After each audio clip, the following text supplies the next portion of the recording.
Good morning, good morning, good morning. So, y'all remember the shoes that we was working on yesterday? Look at them. I'm feeling like a sparkle. So, they are absolutely gorgeous. So, I'm just feeling like a glitter bug. So, I be liking my little sparkly shoes and stuff like that. So, I got these off of Amazon. And I want to decorate these, and I want to make them really, really cute. Okay, I want to make these really, really, really cute. And I want glitter all down in there. So, as you can see, I started one of them. And this is one layer on.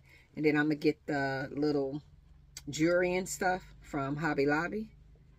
And the chains, I'm going to put the chains going around there. So I want to make these cute.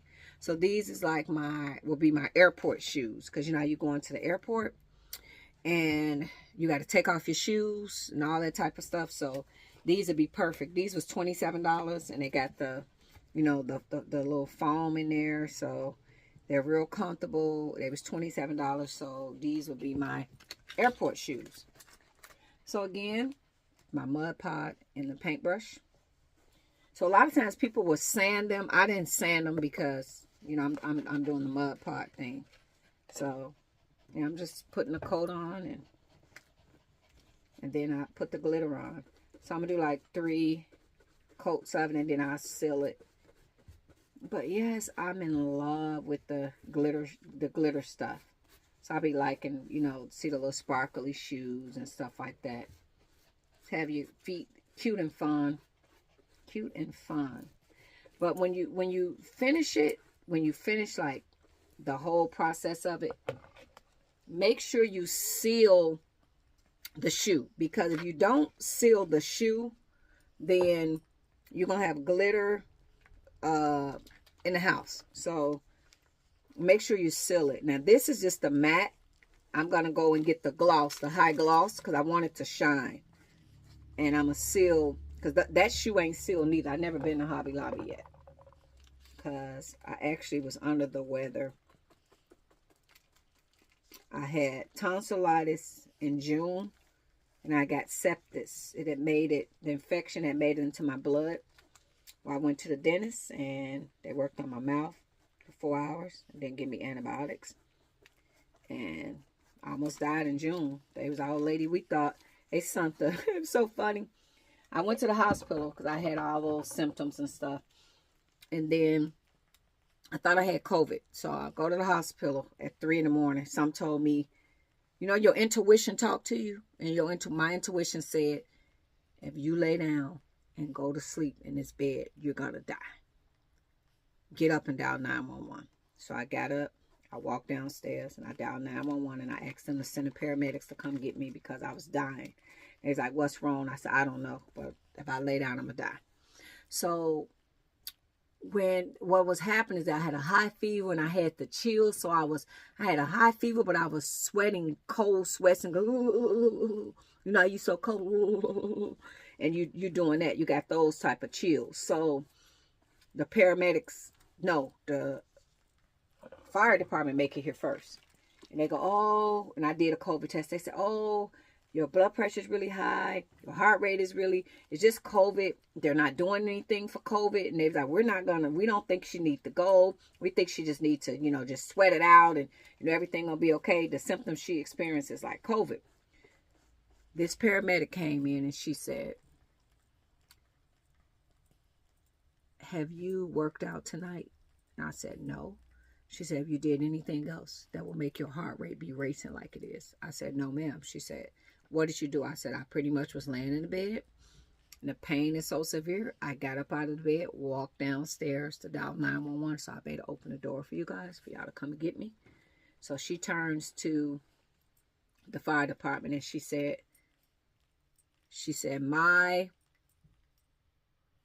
I don't feel right leaving her here. I would rather her to go to the hospital and them send her home and tell her there's nothing they can do. But she said, something is telling me with her vitals and her heart rate, she can't stay here. I wouldn't feel comfortable. So that paramedic I always wanted to thank her because she the one that saved my life. So I went to the hospital and they treated me for dehydration. They treated me for, they said I had a urinary tract infection and my potassium was all out of whack. And they gave me antibiotics. They sent me home. And I don't answer unknown callers because, you know, my YouTube, my TikTok channel is like my work phone. So a lot of times you would get these weird guys that they truly don't want no clothes, but they would dial that work number on other crap. So I never answer the phone. So I got it set up as a text only. So any number that come that's not like family, friends, or whatever, it goes into the do not disturb. So the phone will never ring. So with the hospital, they was trying to get a hold of me, but I put them in a do not disturb because I didn't recognize the number. I won't take it. They have to leave a message. So my neighbor, she always come and she want me to read mail or, you know, she be on the date line. She's Vietnamese. And every damn email some man sent her, she be at the door tapping away for me to read it. So a lot of times I know it be her. I don't answer the door. So I figured it's her and she'll come bring me food because I like to eat and she's a really good cook. So she'll show up with food and stuff. So I'm like, you ain't finna get me. I've seen it on the camera. So you could take them beans and rice and chicken and going on. So I'm like, they kept tapping. And then I'm like, okay. I said, damn, why don't you just leave? Then they start going boom, boom, boom. Now I'm mad. I'm like, okay. Now, and I didn't look at the camera this time. Yeah. So they boom, boom, boom. And I run downstairs. I'm like, where the fuck is you? I open the door. It's the fire department, the ambulance with the scratcher, and the police. And I looked. I said, oh, y'all got the wrong number. I ain't called for rescue. And they said, no. They told me, don't shut the door. And they said, are you A. Marie? And I said, yes. They said, did you go to the hospital 3 nights ago? I said, yes. They said, well, we here for you. And I said, you here for me? They said, yes, we're here for you. And I'm like, they said, so the hospital sent us to get you. And they told us to bring you in via paramedics. We could only leave you here if right now, if you have somebody that can drive you. But you got to go to the hospital right now. And could you imagine? I'm scared to death. Like, what the hell is wrong with me? Where they show up with the police and all this and that. So I said, what's wrong with me? They said, we can't tell. You got to talk to the hospital. I'm like, oh my God, I'm scared. I called my sister. I said, sister, I don't know what's going on. But the police is here, the fire department, and the paramedics. They telling me I need to come with them. It's life and death. They won't tell me what it is. I said, I'm scared. And I said, my sister in California, so it really wasn't nothing she could do. I told her I'm really scared, but I just wanted her to know what's going on and where I'm headed to. So my sister said, okay, go with them. And when you get to the hospital, don't matter, call me back. And I'll be looking for flights to see when at earliest I can get there. And I told my sister, I said, okay. So I get to the hospital and they take me in and they prep me in a room. And they already had the room ready. Because, you know, they knew I was coming. They sent them to get me. They knew I was coming. So all of these people come in with protective gear on, the light, the this, the that, and that. And they was like, hi, how you doing? And I'm like, I'm okay. And they all walking around. And they was like, we're doctor some, this doctor, da-da-da-da, this doctor. We're with the infectious disease control. And I'm like, okay. And they's like, well, you pretty scared, aren't you? And they said, you look very pretty today. Where was you going? I was like, well, I was getting dressed to get ready to go out and run some errands. They said, oh, you look really good. You look really good. They said, how do you feel? And I'm like, these motherfuckers playing games. Like, I feel great. They was like, okay, I know you wondering why you here. And I'm like, no shit, Sherlock. So they said, when the last time you been to the dentist? And I'm like, February. And they look at each other and they go, that's where she got it from. And I'm like, got what? The fuck?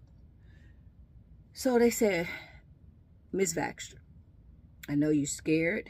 I know you're wondering why are you here, why we had to take such drastic measures. We actually thought you was deceased. I'm like, deceased?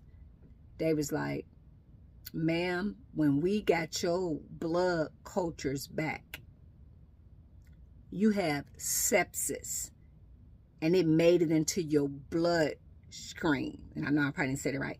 And with that, it tries to make it to your heart, and it kills you. That's why you was actually, that night you went into the hospital with all the symptoms, you was going into toxic shock then. But what gave you some time, they gave you antibiotics at the hospital. So that started bringing it down. You know, with the antibiotics that they gave you, they started bringing your symptoms down. They was like, man, people don't live with this type of sepsis that you got. That's why we took drastic measures. And I'm like, oh my God. And they said, so you're going to be hospitalized. And we're finna start immediately with a heavy dose of antibiotics. We're finna give you a heavy dose. And I'm like, oh, okay. They said, we gotta move rapid. They said, well, first we finna get chest x-rays because we're trying to see if it made it to your heart. So instantly they take me and they do it and they come back and they was like, we think you got pneumonia. And I'm like, pneumonia. So then the other infectious disease control come back, and I was calling my son and telling him all the stuff was going on. And I was like, pneumonia. She said, pneumonia. Who told you got pneumonia? I said, one of the doctors. She said, no, you don't got pneumonia. She said, that's the sepsis. It's trying to make it to your heart. She said, so you immediately they put it in, and I was on antibiotics. I was there for 10 days, 4 hours on, 4 hours off, 4 hours on, 4 hours off, 4 hours on, 4 hours off, 4 hours on, 4 hours off. So, I was just like, oh my God. I was just so scared. I was just so scared. But it's like, so that's that video. I don't know if it's my TikTok but I was in a hospital, but I literally could have died. So if anybody gets sick and they at home and you get that instinct to go to the hospital, I don't care if y'all think it's COVID, whatever, go to the hospital. Go to the hospital. Even if they tell me they don't feel comfortable, go to the hospital, because my intuition saved my life.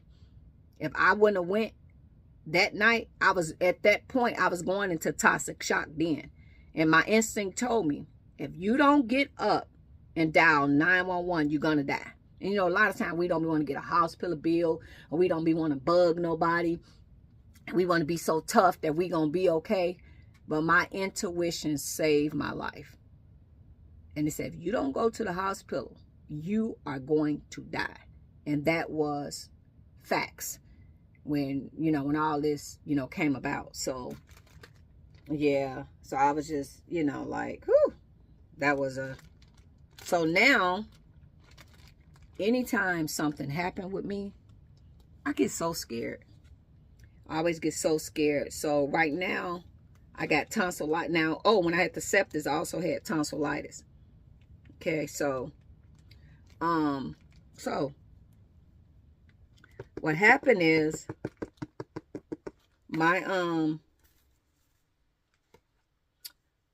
doctor told me that because I contracted sepsis and it made it into my bloodstream, so I just recently went to the doctor, and my tonsils has been hurting me.